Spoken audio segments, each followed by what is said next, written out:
तत्कालीन सरकार ने सन 2016 में मुझे आदर्श अध्यापक के रूप में लखनऊ में पुरस्कृत भी किया। सरस्वती मंदिर, महात्मा गांधी मंदिर, smart class, computer class, CCTV camera, यहाँ तक कि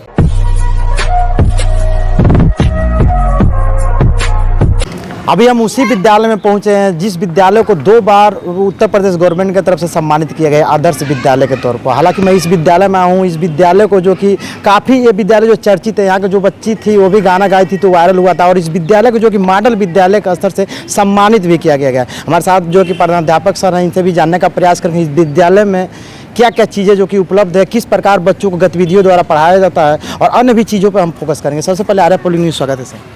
बहुत बहुत धन्यवाद। सर क्या नाम है? सुनील त्रिपाठी, और इस विद्यालय में बतौर प्रधानाध्यापक प्राथमिक स्तर पर मैं कार्यरत हूँ। और इस विद्यालय में मैं सन 2012-13 में आया था, और इस गांव को लोग बहुत अच्छी नज़र से नहीं देखते थे। पढ़ाई लिखाई को लेके लोग इस गांव को बहुत पिछड़ा हुआ मानते थे। जिस कैंपस में आप बैठे हैं, इस कैंपस में दोपहर में ही बाजार लग जाता था। अच्छा। और 50-60 बच्चे यहाँ पढ़ते थे। वहाँ से मैंने सन 2012-13 में शुरुआत किया, और आज यहाँ बच्चों की संख्या करीब 600 है। लेकिन इसके लिए मुझे बहुत स्ट्रगल करना पड़ा। सबसे पहले मैंने इस विद्यालय से बाजार को हटवाने का प्रयास किया, जिसमें विभाग द्वारा बड़ा अच्छा सहयोग किया गया। फिर हमने इसका गेट बनवाया। फिर अपने संसाधन से हमने यहाँ पर सरस्वती मंदिर, महात्मा गांधी मंदिर, smart class, computer class, CCTV camera, यहाँ तक कि अन्य भी कई चीज़ों की व्यवस्था की, जिससे ये विद्यालय कॉन्वेंट विद्यालयों की तरह से दिखे। इसके लिए तत्कालीन सरकार ने सन 2016 में मुझे आदर्श अध्यापक के रूप में लखनऊ में पुरस्कृत भी किया। पुनः यह सौभाग्य मुझे 2019 में तत्कालीन सरकार के द्वारा दोबारा प्राप्त किया गया। लेकिन कहना चाहूँगा कि जो कुछ भी यहाँ है, इसमें टीम वर्क की भूमिका है। हमारे जो टीचर्स हैं, जो इस गांव के अभिभावक हैं, उन सबके एक बेहतर संयोजन से, एक बेहतर सहयोग से ये सब कुछ संभव हो पाया है। और बच्चे अच्छा कर रहे हैं। उनका जो है लर्निंग लेवल बहुत बढ़िया है। यहाँ तक कि हालांकि फील्ड हमारे पास बहुत छोटा है, बावजूद व्यक्तिगत प्रयासों से भी कुछ हमारे टीचर्स के सपोर्ट से बच्चे मंडल स्तर की रैली में भी 5-6 स्वर्ण पदक जीतने में कामयाब हो रहे हैं।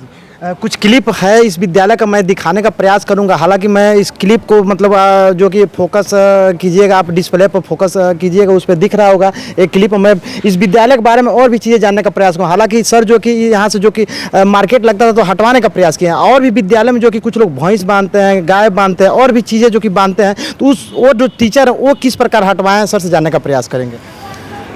देखिए, इसके लिए तो मैं महात्मा गांधी के विचारों को आत्मसात किया था। और मैं हाथ जोड़ के निवेदन करता रहा, क्योंकि मुझे मालूम था कि मैं एक तीसरे जगह पर मौजूद हूँ, और इस ज़मीन की पूरी नौइयत मुझे मालूम नहीं थी।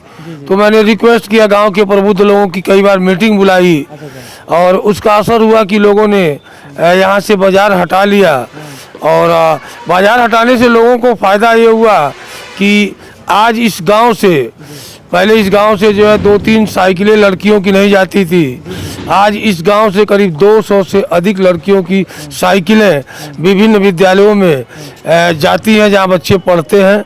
यह एक उपलब्धि इस गांव के नाम से इसलिए जुड़ी क्योंकि इस गांव के लोगों ने सहयोग किया बच्चों को यहां तक पहुंचाने में, विद्यालय में बेहतर माहौल बनाने के लिए, बाजार को हटवाने में लोगों ने सहयोग किया, और उसका नतीजा आपके सामने है। एक बात जरूर कहूँगा कि आज के परिवेश में बेहतर शिक्षण कौशल के लिए ज़रूरी है कि कुछ अतिरिक्त किया जाए, जैसा कि हमारी सरकारें भी चाहती हैं। मैं जब यहाँ आया तो बच्चों में, अभिभावकों में एक जागरूकता फैलाने के लिए मैंने जो शिक्षा चौपाल लगानी शुरू की। उसके पीछे उद्देश्य ये था कि किसी अभिभावक के दरवाजे पर शाम को 1 घंटे की क्लास लगाते थे, मैं पढ़ाता था, किसी एक कक्षा के बच्चे पढ़ते थे और उन बच्चों से जुड़े गार्जियंस सामने खड़े रहते थे, मैं रिक्वेस्ट करके बुलाता था। मेरा कहना ये था कि मैं पढ़ा रहा हूँ, आपके बच्चे पढ़ रहे हैं, अगर कोई त्रुटि आपके बच्चे में है तो उसको आप दुरुस्त करें, मुझ में अगर कोई त्रुटि होती है तो उसे मैं दुरुस्त करता हूँ। एक ये मेरी पहल। दूसरा, मैंने जो है एक अभियान शुरू किया, बिटिया समृद्धि योजना। जी आपने? जी। बिटिया समृद्धि योजना मैंने शुरू की इस गांव में, कि इस गांव के बेटियों को मैं 4-4 पौधे देता था। अच्छा। उसके पीछे शर्त यह है कि 4 पौधे आपको अपने अभिभावक से या अपने जेब खर्च से खरीदने हैं। जी।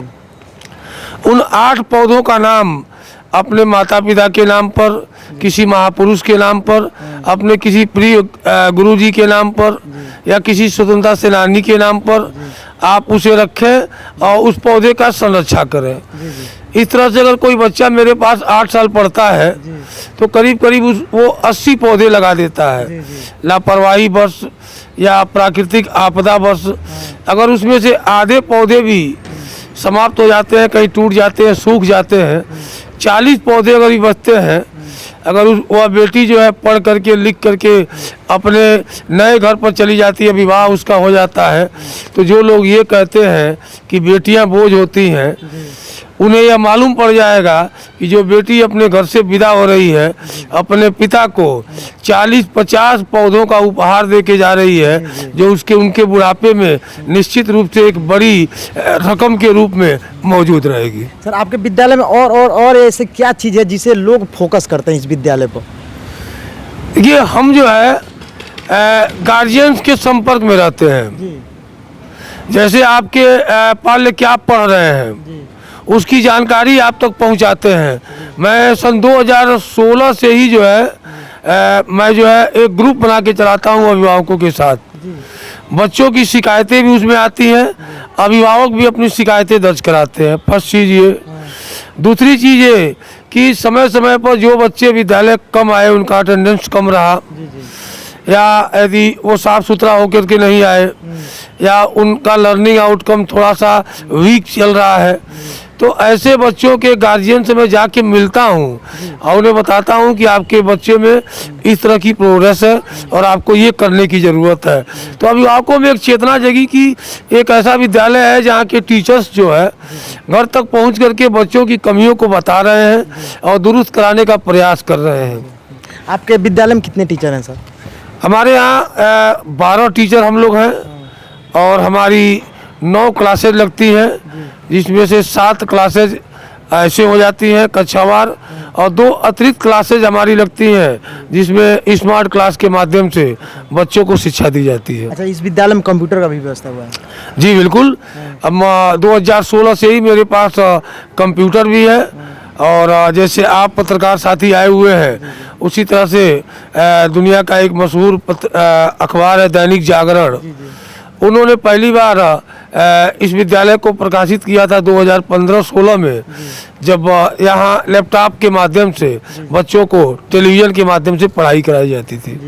सर, जो विद्यालय में जो टीचर समय से नहीं पहुँचते हैं और विद्यालय में बच्चों को जो कि अच्छी तरह से पढ़ाई नहीं कराते, उनको क्या संदेश देंगे सर कि उनके विद्यालय भी आपके विद्यालय जैसे चर्चा में बने रहे? जी। देखिए, आपसे कहेंगे कि एक इंजीनियर साहब हैं वो और वो एक पुल बना रहे हैं, अगर थोड़ा सा टेढ़ा मेढ़ा हो गया तो उस पुल से बहुत बड़ा नुकसान नहीं होगा, हो सकता है कि कुछ एक जनहानि हो जाए। एक चिकित्सक जो है अगर अपने चिकित्सा में लापरवाही करते हैं तो कुछ एक लोगों की जान जा सकती है, हालांकि ये दोनों दुखदाई है।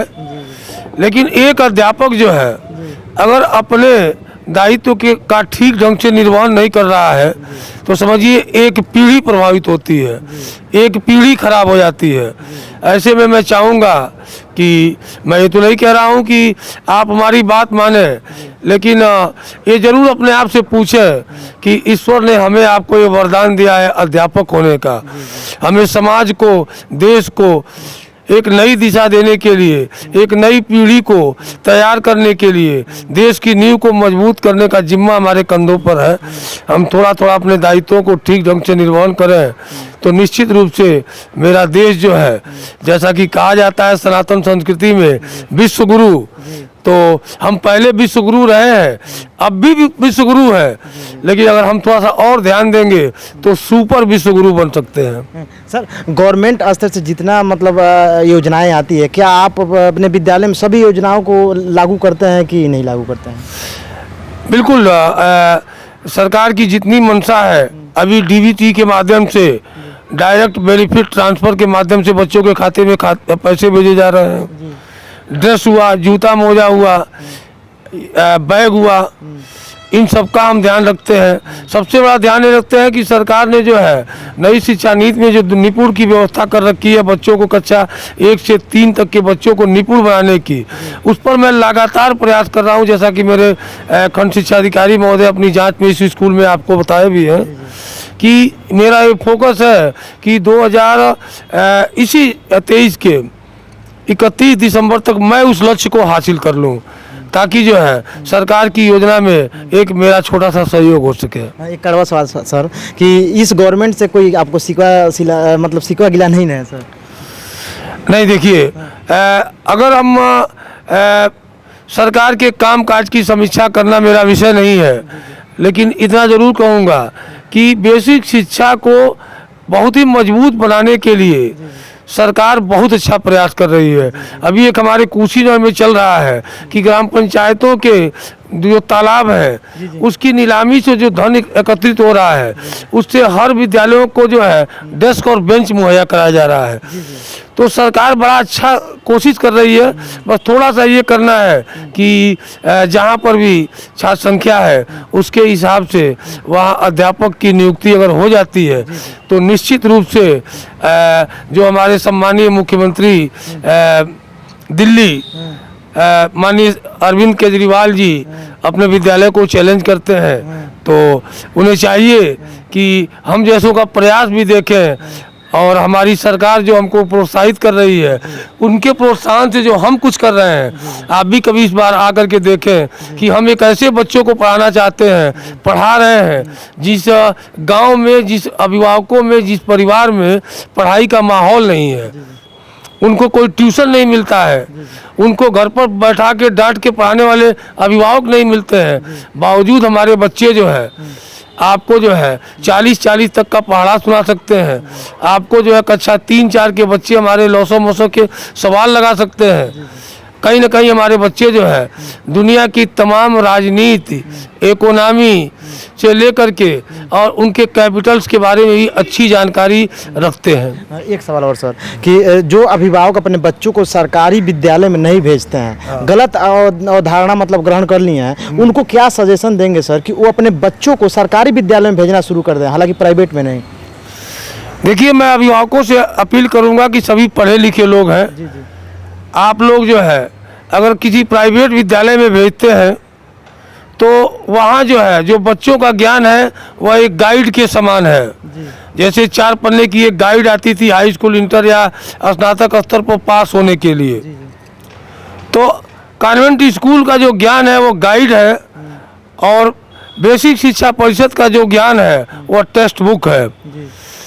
आपको विस्तृत ज्ञान यहाँ मिलेगा, यहाँ आपके बच्चे को संस्कार मिलेगा, यहाँ आपके बच्चे को शिष्टाचार मिलेगा। सबसे अच्छी बात है कि अगर आपका बालक, आपका बाल्य अगर पढ़ने में अच्छा है तो वो नवोदय विद्यालय की बात हो, केंद्रीय विद्यालय की बात हो, अब तो माननीय अटल बिहारी वाजपेयी जी के नाम पर जो है अटल आवासीय योजना चलने जा रही है, विद्यालय खुल रहे हैं, तो इन सब विद्यालयों में प्रवेश की जो व्यवस्था है उसका रास्ता जो है बेसिक के विद्यालयों से खुलता है। ऐसे में मैं अभिभावकों से चाहूँगा कि आप भरोसा करें और हमारे योग्य टीचर्स पर भरोसा करें, और एक बार आप रुख करें हमारे विद्यालयों की ओर और 1 साल का हमें समय दें। निश्चित रूप से आपके भविष्य को मैं और बेहतर बनाने का प्रयास हम और हमारे टीचर्स करेंगे। एक और सवाल सर, जैसे मैं सरकारी टीचर अपने मतलब सरकारी विद्यालय में पढ़ाते हैं, हालांकि बहुत शिकायत आता है कि सरकारी विद्यालय में सरकारी टीचर पढ़ाते हैं मगर अपने बच्चों को प्राइवेट कॉन्वेंट स्कूलों में पढ़ाते हैं, ऐसा मतलब आपके विद्यालय में ऐसा है कि नहीं? नहीं, देखिए हमारे यहाँ संतोष जी हैं, सुनैना जी हैं, उनके बच्चे इसी विद्यालय में पढ़ते हैं। अब हमारे बच्चे थोड़े से बड़े हो गए तो यहाँ नहीं पढ़ पाएंगे। हाँ, ये शिकायतें जरूर आती हैं। देखिए उसके पीछे 2 रीज़न है, जो ये मेरा व्यक्तिगत निजी विचार है, ये बेसिक शिक्षा विभाग का विचार नहीं है, ये मेरे अफसरगण का विचार नहीं, मेरा व्यक्तिगत विचार है। मैंने महसूस किया है कि मैं अपने बच्चे को अपने विद्यालय में पढ़ाने में थोड़ा सा कंफर्टेबल महसूस नहीं करता हूँ, ठीक ना। लेकिन बावजूद मैं कह रहा हूँ, बहुत सारे अभी एक IAS अधिकारी महोदय का वीडियो वायरल हुआ था जो अपने बच्चे को सरकारी विद्यालय में पढ़ा रहे थे, तो जागरूकता आ रही है। अब किसी चीज़ को बेहतर बनने में थोड़ा सा तो समय लगेगा ही। ताजमहल जो है कुछ एक वर्ष में नहीं, महीने में नहीं बन गया था, एक लंबा वक्त लगा था। तो ये भी जो है धीरे धीरे ऐसा जो है यदि बुनियाद पड़ेगी और एक दिन ऐसा आएगा कि हमारे सभी सरकारी बंधु के बच्चे प्राइमरी स्कूलों में पढ़ेंगे। और इसी तरह से जैसा पहले होता था कि देश में जितने हमारे IAS IPS अधिकारी होते थे वो प्राइमरी विद्यालयों से निकल के जाते थे, तो वो दिन दूर नहीं है कि जब जो है इन्हीं प्राइमरी स्कूलों से पढ़े हुए विद्यार्थी जो है IAS और IPS बन के IITian बन करके देश और समाज का नाम रोशन करेंगे। चलिए, इस विद्यालय के बारे में क्या सोचते हैं कमेंट करके जरूर बताइएगा। बाकी सर के बारे में क्या सोचते हैं इस पर भी अपनी राय जरूर है। बाकी नए हो तो हमारे चैनल सब्सक्राइब कर दीजिएगा। जय हिंद।